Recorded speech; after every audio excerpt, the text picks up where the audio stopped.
Bonjour à tous et bienvenue à cette rencontre électorale. On sait qu'on ira tous aux urnes le 7 avril prochain et dans le cadre de cette élection provinciale, CTRB a invité les 4 principaux candidats dans le comté de Berthier à une rencontre, chacun leur tour. Ça nous permet de mieux les connaître, de connaître ce qu'ils ont fait dans le passé, leur programme, ce qu'ils visent pour le comté de Berthier. Donc, aujourd'hui, on est en compagnie d'André Villeneuve, qui est évidemment le candidat pour le Parti québécois. C'est aussi notre député sortant. Est-ce qu'on dit ça dans le métier? Oui, celui qui... Député sortant, candidat. Ça, et candidat. Donc, bienvenue, M. Villeneuve, à CTRB, sur les ondes de CTRB. J'aimerais, dans un premier petit volet, un petit peu qu'on parle de vous pour mieux vous connaître, même si on vous a vu ces dernières années donner des poignées de main, faire des pelletés de terre sur des photos ou peu importe. Ça prouve qu'il y a des choses qui bougent quand même chez nous. Donc, un petit peu votre... Premièrement, vous êtes né à quel endroit? Moi, je suis natif de Lavaltrie. Alors, mon père, mon grand-père, mon arrière-grand-père, bref, mes racines sont vraiment à Lavaltrie. Mais qui prend femme prend pays. Alors, j'ai épousé une Lanoroise, donc je demeure maintenant à Lanoraie. On peut dire que j'ai passé là, les 25 premières années de ma vie à Lavaltrie. Toujours près du fleuve. Toujours près du fleuve, oui, absolument. Notre beau fleuve qu'il faut évidemment... il faut s'en servir aussi, puis c'est un atout pour notre comté. Donc, suite à cela, à un moment donné, vous grandissez, vous finissez par travailler, j'imagine? Absolument. J'ai toujours travaillé à mon compte. Alors, je suis chef d'entreprise. Bien sûr, l'entreprise présentement est en veilleuse depuis mon élection de 2008. Mais pour vous dire que à partir de 1982 jusqu'à mon élection en 2008, j'ai toujours travaillé à mon compte. J'ai eu le privilège et l'honneur, en même temps que j'avais mon entreprise, d'être maire de la municipalité de Lanoraie de 1999 à 2008.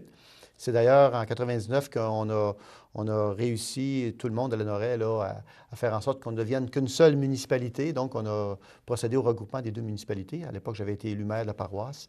Et un an plus tard, en 2000, le 6 décembre 2000, le décret était passé comme quoi qu'on était maintenant fusionné en une seule municipalité.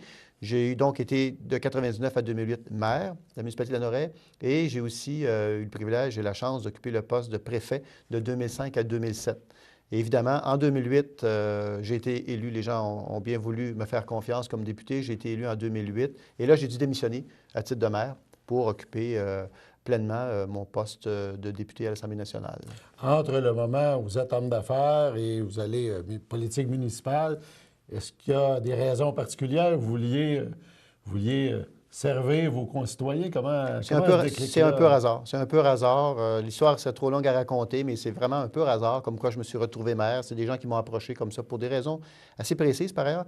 Puis ils m'ont demandé si je voulais me présenter comme maire avec eux pour faire une équipe. Et, parce que la raison principale, c'est que le regroupement des deux municipalités à Lanoraie était dans l'air depuis 10 ans au moins, 10-15 ans, puis ça ne se faisait pas. Et là, il y avait vraiment un vent de changement et ils voulaient absolument que les deux municipalités se regroupent. C'est dans cette dynamique-là que moi, j'ai été propulsé. Et je peux vous dire que le réveil fut assez brutal, mais j'ai fait, par contre, c'était une expérience extraordinaire. Extraordinaire, je le souhaite à tout le monde de pouvoir vivre ça, d'être conseiller municipal, d'être un élu municipal, là. C'est vraiment une expérience fantastique. Et l'autre étape, vous êtes élu municipal, même préfet, et le passage politique provincial? Ça aussi, c'est suite à un événement particulier. Et puis, vous savez, moi, je dis souvent que dans la vie, il arrive des occasions et on fait le choix de les saisir ou non.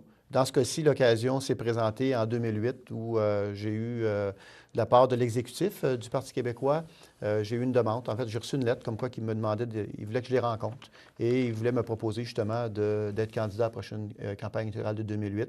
Et comme je le disais tantôt, dans la vie, il y a des opportunités qui se présentent. On a le choix. On dit non ou on dit oui. Dans ce cas-ci, bien, comme vous pouvez voir, j'ai dit oui. Et j'ai plongé et je ne le regrette pas, mais pas du tout. Encore là, c'est une expérience extraordinaire. Sûr. À ce moment-là, au début, bon, on parle, vous êtes dans l'opposition? Oui, exactement. 2008 à 2012, je suis dans l'opposition et c'est là que je prends mon expérience, si je peux dire ça comme ça. Expérience très enrichissante. J'ai eu l'occasion, Mme Marois m'a confié des dossiers importants, les affaires municipales, le tourisme, la faune, les parcs. Donc, j'ai eu l'occasion d'occuper ces postes-là à titre de critique, entre guillemets, officiel de l'opposition dans ces dossiers-là. Et c'est très formateur, je peux vous dire. Et ça prépare aussi, ça prépare éventuellement, lorsque on prend le pouvoir, eh bien, ça nous permet justement de mieux connaître la machine gouvernementale pour être capable justement de pouvoir la faire bouger, c'est le cas de le dire, quand c'est nécessaire. C'est sûr, au début, on souhaite être élu, on souhaite que notre parti soit élu aussi, mais dans le fond, ça prépare bien le terrain, comme Tout on à fait. dit. Je pense que c'est pas mauvais que de passer quelques années dans l'opposition. Ça nous permet, comme je disais tantôt, de prendre beaucoup d'expérience. Même si on s'imagine un peu la différence entre vous êtes dans l'opposition ou vous êtes au pouvoir, mais on sait qu'il y en a une énorme, évidemment. Oui, tout à fait. Mais parlez-nous un petit peu de cette différence-là. La différence la plus importante, je vous dirais, c'est au niveau de notre capacité à répondre adéquatement aux citoyens. Je vous donne un exemple. Dans l'opposition, lorsque les citoyens viennent nous voir, pour les citoyens ou les représentants des organismes ou des élus municipaux, parce qu'on travaille avec tout le monde. C'est apolitique, un bureau de comté de députés. On travaille avec tout le monde. Et lorsque les gens viennent nous voir pour demander un coup de main, pour les appuyer dans un projet ou certaines difficultés qu'ils connaissent, bien, lorsqu'on est dans l'opposition, vous comprendrez qu'on n'a pas nécessairement accès à l'information. Et en politique, le nerf de la guerre, c'est l'information. On dit souvent qu'en affaires, en business, le nerf de la guerre, c'est l'argent, mais en politique, c'est l'information. Donc, lorsqu'on est dans l'opposition, bien, avant de trouver l'information et avant de trouver la bonne information, on peut chercher longtemps. Alors qu'au pouvoir, la différence est marquée, c'est que là, on a accès à l'information beaucoup plus facilement. Parce que, évidemment, c'est notre gouvernement qui est au pouvoir et si on veut avoir une information, ça ne veut pas dire qu'on va pouvoir dire oui à la personne ou non, là n'est pas la question. La question, c'est au moins d'être capable de faire un état de situation. La personne vient nous voir, elle a un problème particulier, rapidement on obtient l'information. Ça, c'est un avantage vraiment extraordinaire de pouvoir justement là, être capable. Et vous savez, quand vous êtes dans l'opposition, vous avez moins de demandes un peu, bien évidemment, que quand vous êtes au pouvoir.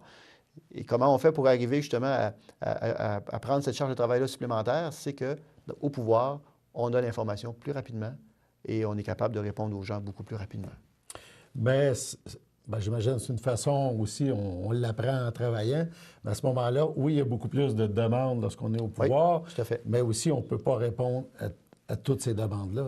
Bien, je pense que le but, c'est de faire ça de façon très transparente, de façon objective. Alors, un beau projet sera toujours un beau projet. Et un projet bien travaillé, un projet qui est soutenu par la communauté, a beaucoup plus de chances d'aller loin, je vous dirais, qu'un projet d'une seule personne. Alors, en ce sens-là, moi, j'invite les gens à toujours rêver, puis à toujours avoir des rêves, et de toujours préparer des projets. Il y a un travail qui doit se faire en amont lorsqu'on veut avancer sur une quelconque idée. Et évidemment, plus on a de... Moi, je dis souvent qu'un projet est crédible, plus il y a de gens d'attacher un projet et plus le projet prend en crédibilité. Alors, d'être au pouvoir, effectivement, ça nous permet là, d'avancer dans des projets qui sont soutenus par la communauté. Je vais vous donner l'exemple du Bayonne-Nord, où le MTQ avait proposé un premier scénario pour défaire les deux viaducs, puis on mettait le rang Bayonne-Nord cul-de-sac. Les gens se sont mobilisés, vous vous rappelez sûrement, oui. Ça s'est passé au club de golf de Berthier. Les gens se sont mobilisés. Eh bien, on a utilisé ce rapport de force-là pour retourner le travail au MTQ en disant, écoutez, je pense qu'il ne faudrait pas qu'il soit cul-de-sac. Et le MTQ est revenu en disant, effectivement, donc, le rang Bayonne-Nord ne sera pas cul-de-sac. Ça, c'est un avantage d'être au pouvoir. Mais n'eût été de la mobilisation citoyenne, comme député, je n'aurais pas pu faire grand-chose. Mais c'est les gens qui ont le pouvoir, dans le fond. C'est vraiment ça aussi. Là. Ça, il faut garder ça en tête. Le député devient un petit peu, ou pas un petit peu, courroie de transmission. Oui, ou le porte-parole courroie de transmission. Certains dossiers à ce moment-là. On parle que vous êtes député depuis 2008. Oui. Je vais poser une question, mais je sais que la réponse va être oui, mais c'est parce que je veux du développement après. Donc, est-ce que vous êtes satisfait du travail accompli jusqu'à maintenant, j'imagine? Moi, je vais vous dire, c'est extrêmement gratifiant, le travail qu'on fait comme député. Et oui, je suis satisfait du travail que j'ai fait, mais évidemment, vous savez, il y a quelqu'un qui disait, lorsqu'on règle un dossier, il en arrive 10 autres. C'est vrai, mais la gratification qu'on obtient lorsqu'on règle un dossier, bien, ça nous permet d'avoir l'énergie et les convictions et la force pour continuer puis régler d'autres dossiers qui vont suivre, bien évidemment. Oui, je suis honnêtement, mais je suis très satisfait. Par ailleurs, je laisse aux gens le soin d'en juger. Est-ce que... on sait ce qu'un député fait, j'imagine, là. Tout le monde a une bonne petite idée. Mais quand on arrive dans ce métier-là, entre guillemets, quand on choisit de faire le saut et on est élu, est-ce qu'on on s'imagine qu'il y a beaucoup de travail, mais j'imagine que c'est quasiment pire qu'on s'imagine. On ne peut jamais s'imaginer à quel point c'est un travail très exigeant. C'est très exigeant, mais évidemment, comme je disais tantôt, il y a la gratification, là. C'est un travail, moi je vous dirais, regardez, c'est lever à 6 heures le matin, c'est prendre connaissance de l'actualité, les journaux. Mais ça, on a des gens qui, évidemment, vont élaguer toute l'information, l'actualité, pour nous la rendre beaucoup plus concise, là. Mais donc, ça, c'est le départ, c'est 6 heures le matin et c'est rarement terminé avant, je vous dirais, 10h30, 11h le soir, lorsqu'on est au Parlement notamment, surtout lorsqu'on est au Parlement, où là, il faut absolument s'assurer d'être présent au Salon Bleu, ou aux commissions parlementaires. C'est très exigeant. À part, évidemment, vous avez toujours une équipe qui travaille aussi, comme je disais tantôt, l'équipe du bureau de comté, qui, elle, va devoir vous contacter dans la journée pour toutes sortes de dossiers. C'est exigeant, mais avec une bonne équipe, en sachant s'entourer de gens compétents, de gens aussi qui ont à cœur l'engagement citoyen, parce que c'est de ça dont on parle, l'engagement citoyen, ont réussi à faire les choses, je pense, de belle façon. Quelles sont les qualités et les forces d'André Villeneuve à ce niveau-là? Moi, je suis un gars de terrain. Je pense que les gens le savent bien. Vous savez, je me rappelle en 2001, lorsque j'étais maire de Lanoraie, on avait fait un exercice de démocratie participative. Et ça avait permis à Lanoraie on va se le dire, je pense, et puis c'est les citoyens, dans le fond, qui ont animé cette démocratie participative-là. Et ça a permis à Lanoraie de changer, mais du tout au tout. Lanoraie a vraiment, je pense, vous le savez, ceux qui connaissaient Lanoraie avant 2000 et après 2000, il y a eu un changement important, mais c'est parce que la population s'est prise en main. Alors moi, je suis un gars de terrain. J'aime bien aller au Parlement, mais je suis bien content de m'en revenir chez moi, avec les gens. Et c'est ce qui m'anime, c'est ce qui me permet de continuer. C'est vraiment ce contact-là avec la population. Un contact privilégié avec les acteurs au quotidien, dans le fond. Oui, puis moi, je suis de ceux qui disent et qui pensent que la participation citoyenne, c'est le socle de la démocratie. Moi, je suis un député, hein. Moi, je suis donc de la démocratie représentative. Comme un élu municipal, c'est la démocratie représentative. Mais le socle de la démocratie, à mon avis, c'est la démocratie participative. Ça veut dire quoi, ça? Ça veut dire que les citoyens s'impliquent dans leur communauté. Ils participent. Ils sont les acteurs incontournables. Et moi, je dis souvent que les politiciens ont le pouvoir qu'on veut bien leur donner, mais les citoyens ont le pouvoir qu'ils veulent bien prendre. Oui, sûr et certain. On parle, évidemment, on va parler un petit peu de notre comté, de Berthier. Je pense que, bon, évidemment, moi, je travaille beaucoup en tourisme, je travaille avec les médias.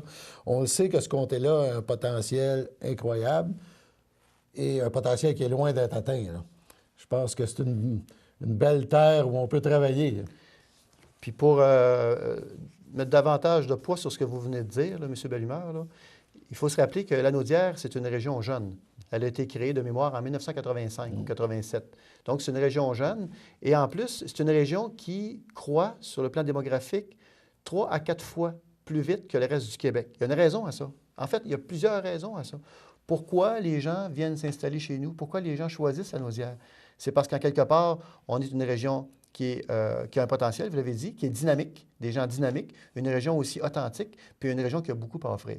Vous parlez de tourisme, justement, ce matin, j'annonçais avec mes collègues les 7 candidats donc, du Parti québécois dans Lanaudière, j'annonçais le fait que nous étions pour supporter à sa juste mesure et nous allons mettre les efforts qu'il faut. Il y a une demande présentement dans Lanaudière pour reconnaître Lanaudière Nord comme étant une destination grande nature. Alors ça, c'est important parce que être reconnu destination grande nature, on sait que mon collègue Pascal Bérubé a annoncé avant Noël avec Mme Marois la politique économique du Québec, dont le volet touristique. Et donc, il y a 60 millions de dollars dans cette enveloppe-là. Et c'est pas juste pour l'argent qu'il y a dans l'enveloppe, mais c'est pour aussi tous les outils qui viennent avec le fait d'être reconnu destination grande nature. Ça permettrait à tout Lanaudière de pouvoir avoir, avec la CEPAC, entre autres, des fenêtres de visibilité sur le Québec, sur les États-Unis, l'Amérique du Nord, sur l'Europe, sur le monde, finalement. Et ça, c'est qu'un des outils qu'on va avoir à notre disposition en ayant cette reconnaissance-là. Si on vient plus au sud, bien, on a le chemin du Roi qui traverse Lanaudière. Au chemin du Roi, on a la route verte.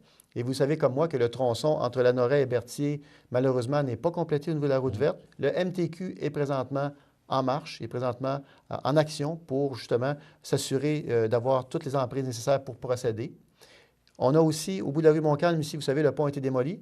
Alors, j'ai eu, de la part du ministre, une confirmation. Présentement, sur la table à dessin du MTQ, on est en train de faire un pont signature. Mais ça, on y reviendra plus tard pour une éventuelle annonce, avec le fait qu'on conserve le rang Bayonne-Nord parce que c'est un chemin historique, le rang Bayonne-Nord. C'était bien là avant 40, là. C'est pour ça qu'on a voulu le préserver aussi, puis c'est un rang magnifique. Alors, imaginez le tracé maintenant, le trajet au niveau vélo, au niveau tourisme qu'on vient de se donner.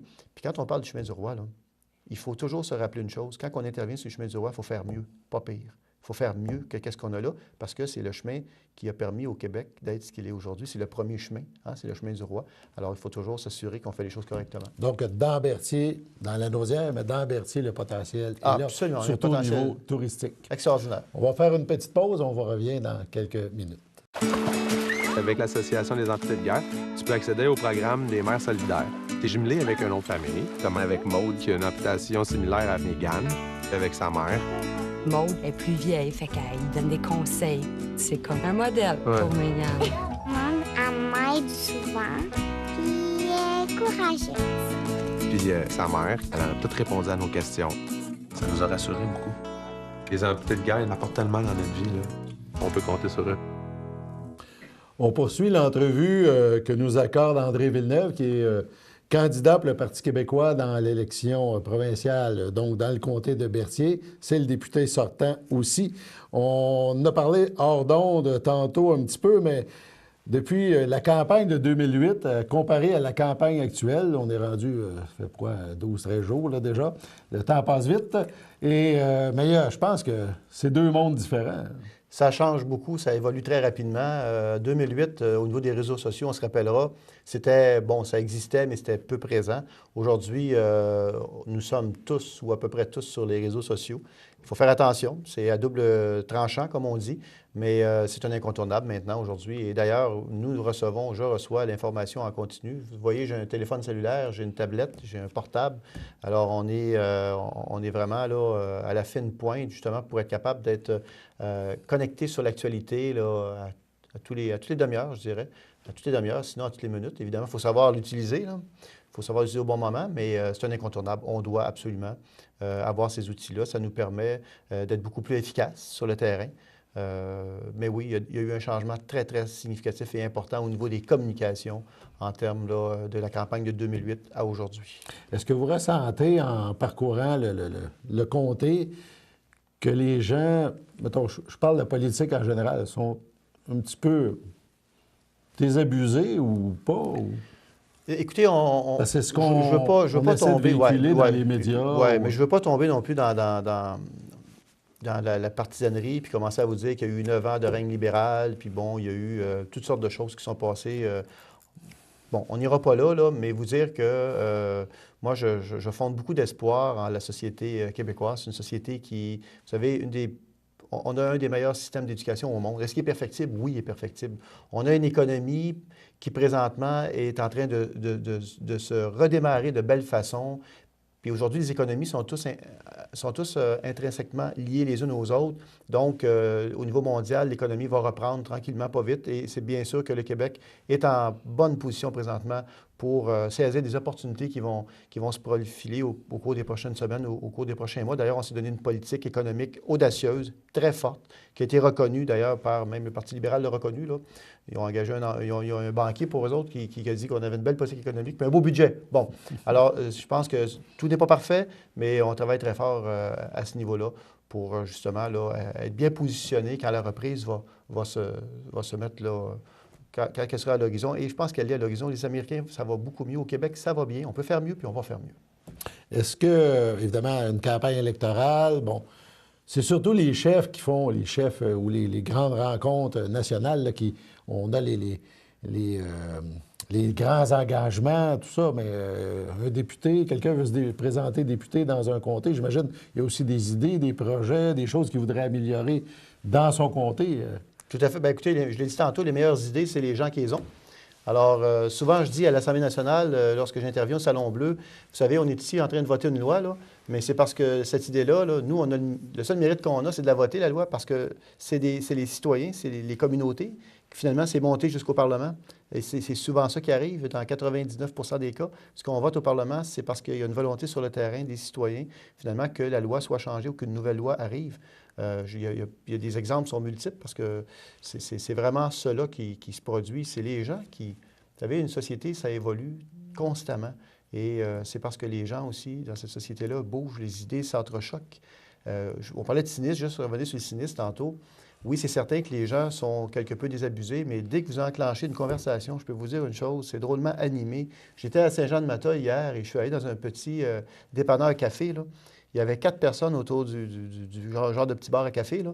Et puis, je peux vous dire que je suis resté là 1 heure, c'était pas prévu. Je suis resté là pendant 1 heure de temps et on a eu une discussion extrêmement intéressante, à bâton rompu, mais ça avait le mérite d'être direct. Et pas de flofla, là. On s'est dit les vraies affaires, comme dirait le slogan du Parti libéral. On s'est vraiment dit les vraies choses pendant 1 heure de temps, mais c'était extraordinaire comme rencontre. Ça ressemble un petit peu quand les gens parlent de hockey. Ah oui, ça c'est certain, certain. D'ailleurs, on a repêché le Wayne Gretzky au Parti québécois, là, avec Pierre-Carl Péladeau. Là. Tout le monde le voulait, on l'a eu, mais bon. C'est ça. Fait que, je sais que tantôt, dans la conversation, on a parlé du pont signature, c'est Oui. parmi les engagements. Oui. Mais il y a d'autres choses aussi. On parle, mettons qu'on parlerait, si on débute, parce que vous avez annoncé ça il y a quelques heures, si on parle au niveau santé, mettons, dans le Bien, des gestes qu'on a posés au niveau santé, il faut se rappeler qu'il y avait à Lavaltrie, il y avait pour les prélèvements sanguins, il y avait un quota, ce qui faisait en sorte que les gens attendaient dehors à la pluie, au vent, puis il faisait rarement soleil durant l'hiver et l'automne. Et ce qu'on a fait, c'est qu'on est intervenu et on a mis fin au quota, ça a réglé le problème. Et ça, on a travaillé avec ça, on a travaillé cela avec les citoyens et avec les autorités municipales. À Saint-Alphonse-de-Rodriguez, il y a eu une annonce, à un moment donné, du C3S disant qu'il était pour fermer le point de service du CLSC à Saint-Alphonse. Encore là, les gens se sont mobilisés, les élus municipaux, et moi, je suis intervenu, j'ai parlé à M. Hébert, le ministre de la Santé, et on a réglé ça de belle façon. Aujourd'hui, c'est toujours là, et même c'est amélioré. Il y a maintenant une infirmière rurale qui va passer pour les prélèvements, qui passe, c'est en marche, là, qui passe pour les prélèvements. Alors, c'est vraiment une amélioration là, du service qu'il y avait avant par rapport à ce qu'on a mis en place. Donc, voyez-vous, ça, c'est des gestes que, lorsqu'on est au gouvernement, qu'on peut effectivement là, poser, on peut travailler justement pour améliorer les choses à ce niveau-là. Je sais, tantôt, on a parlé, du rang de la rivière Bayonne, Oui. le projet là, de refaire les ponts, là, sortie 144, tout Oui, ça, à les deux Berthierville, viaducs. les deux viaducs. Oui. C'est ça. Mais quand même, il y a plusieurs commerçants sur Gilles Villeneuve, exemple, qui ils ont des craintes, là, la façon dont ça va se passer, puis tout ça. Tout à fait. Parce qu'évidemment, ça va changer le portrait pendant plusieurs mois, là. J'imagine, est-ce que, je sais pas, est-ce qu'il y a des... Ça va être, j'imagine, la discussion et l'information qui va aider tout le monde à passer au travers? C'est vital. Communication, consultation. La municipalité va être impliquée. Il y a un comité qui va être créé. Les agriculteurs sont impliqués dans le comité. Les élus municipaux vont être impliqués dans le comité. Et ça, c'est à ma demande. Et c'est avec des discussions que j'ai eues avec les gens de l'UPA, avec les gens du monde agricole, les élus municipaux et le MTQ. Et on s'est entendu pour qu'on s'assure que tout le monde soit écouté, qu'on ne se retrouve pas dans des situations où, justement, par manque de communication, ça provoque parce que ça pourrait provoquer des embouteillages, on s'entend. C'est majeur comme travaux. Par ailleurs, on n'a pas le choix. Il faut procéder. Mais tout le monde a mis de l'eau dans son vin, si je peux dire ça comme ça, puis tout le monde s'est entendu, puis tout le monde est de bonne foi. Et l'idée, c'est vraiment de travailler tout le monde ensemble avec, justement, un bureau coordonnateur qui va s'assurer des travaux. Maintenant, ceci étant dit, il ne faut pas oublier que le fait qu'on refait les deux viaducs, ça va amener une opportunité extraordinaire aussi pour Berthierville. Oui, les travaux vont durer pendant 24 mois à peu près. Mais après ça, là, il va y avoir des opportunités parce qu'on va dégager, vous savez comme moi, des bandes de terrain importantes. Donc, du côté du fleuve, de l'autoroute, là. Donc, il va y avoir une bande de terrain là, qui va être libérée ainsi que l'autre côté. Et là, ça va permettre à Berthierville et à eux de voir comment ils vont planifier ça. Mais je pense qu'il y a une belle opportunité là, pour faire de belles choses et continuer finalement sur la lancée de Berthierville à se développer. C'est ça. Dans le fond, c'est un mal nécessaire. Il faut passer au travers. C'est une autoroute supérieure, comme on dit. C'est un chemin supérieur. Alors, il faut effectivement s'assurer qu'il est sécuritaire. Et là, il arrive à sa fin de vie utile. On n'a pas le choix, il faut procéder, mais on va le faire de belle façon. Donc, ça, c'est un dossier, un gros dossier. On parle de travaux qui peuvent commencer quand, ça? En principe, ça commence au printemps. C'est ça. Oui. Qui vont s'étirer sur... Et l'idée, d'ailleurs, de s'assurer que le chemin Bayonne-Nord ne soit pas cul-de-sac, entre autres au niveau agricole, on s'entend, on coupait des terres en deux. C'est ça. Ça n'avait pas de bon sens, là. Alors, ça, c'est réglé. Ça a ramené un flot de machinerie sur Gilles Villeneuve. Oui, j'imagine la scène. En fait, je ne veux pas imaginer la scène. On est mieux pas. C'est ça. On est mieux pas. On a parlé, on vient de parler de route, mais il y a aussi Lavaltrie. Je pense qu'il y a des, au coin 138, 131 à Lavaltrie. Tout à fait. Ça aussi oui, fait partie. Il faut comprendre que Lavaltrie s'est développée à une vitesse fulgurante depuis les 15 dernières années. Et évidemment, au niveau des infrastructures, ça l'a un petit peu retardé. Ça n'a pas suivi, si on veut, le développement fulgurant de Lavaltrie. Et là, c'est effectivement du rattrapage qu'il faut faire. Alors, on est en contact, je vous dirais, assez régulier là, avec autant le MTQ qu'avec les autorités municipales pour s'assurer que les travaux vont avancer de belle façon là aussi. Évidemment, dans votre communiqué de presse qui parle justement de vos engagements, dans le premier paragraphe ou dans les premières lignes, on parle que le gouvernement, vous écrivez, ou votre parti écrit, que l'action gouvernementale a été quand même exceptionnelle, compte tenu, évidemment, qu'il y avait un gouvernement minoritaire. Tout à fait. Regardez, ça fait 18 mois qu'on est là. Ça fait 18 mois. Il faut comprendre que ça fait 18 mois qu'on est là, mais avant qu'on soit là, il y a eu 9 ans du Parti libéral. Puis je ne veux pas commencer à dire des mauvaises choses sur le Parti libéral. Là n'est pas le but de l'exercice. Mais vous dire qu'en 18 mois, tout ce qu'on a fait, c'est assez exceptionnel. Qu'on pense, entre autres, on a mis en place la loi 1 sur l'intégrité, faire le ménage dans la construction au Québec. Juste cette année, on a sauvé 250 millions de dollars. 250 millions de dollars qui ont été sauvés parce qu'il y a une loi maintenant qui oblige, je pense que c'est normal, qui oblige tous les entrepreneurs du Québec qui veulent faire affaire avec les deniers publics, avec l'État, qui est les deniers publics, ainsi que les municipalités, doivent montrer patte blanche à l'Agence des marchés financiers ainsi qu'à l'UPACT. Alors, ils doivent aller chercher l'autorisation pour pouvoir faire affaire avec l'État. Et ça l'a permis. Je donne un exemple, Lavaltrie. Lavaltrie, là, ils sont allés l'automne passé avec un projet d'agrandissement d'aqueduc à l'est du village. C'était censé coûter 4,2 millions. Ça a sorti à 2,2 millions. Ça veut dire que Lavaltrie va faire 2 projets avec le même argent. Ouais. C'est ça, la loi 1 sur l'intégrité. C'est ça, la lutte à la corruption. Donc, on a fait ça. On a évidemment mis une politique, je n'ai parlé tantôt, une politique économique en place, audacieuse. On parle d'électrification des transports, une politique industrielle. On va se donner au Québec, pour la première fois de notre histoire, une politique industrielle moderne. Alors, il fallait bouger là-dessus, c'était nécessaire. On s'est donné aussi, on a mis 3,5 milliards pour les 5 prochaines années dans la politique de l'innovation et la recherche. Ça, c'est majeur. C'est un créneau auquel on ne peut pas passer à côté. Innovation, recherche, 3,5 milliards qui sont mis sur les 5 prochaines années pour justement stimuler ce créneau-là, ce secteur-là, qui est l'avenir, finalement, là, de tout peuple, là, je vous dirais. Donc, ce sont des choses qu'on a fait. Et là, écoutez, la liste est très longue. Par ailleurs, nous sommes allés en élection, vous le savez, Mme Marois a déclenché l'élection parce qu'il y avait comme un problème où le Parlement commençait à tourner un peu à vide parce que les oppositions bloquaient systématiquement des projets de loi. Et quand les oppositions nous ont dit qu'ils étaient pour voter contre le budget et se faisant faire tomber le gouvernement, alors on s'est dit, on ne perdra pas un mois, là. Allons-y maintenant. Et Mme Marois a décidé de déclencher l'élection pour justement qu'on puisse s'assurer d'avoir un gouvernement majoritaire à la prochaine élection, qu'on puisse avancer, que ce soit au niveau de la charte. Hein, vous savez qu'on se donne une charte au Québec, une charte, dans le fond, qui vient enchasser dans ce document-là l'égalité entre les hommes et les femmes. Je pense qu'au Québec, ça fait longtemps qu'on dit que l'égalité entre les femmes doit être consacrée. Eh bien, la charte va faire cela. Et c'est une valeur commune qui nous est chère à tous.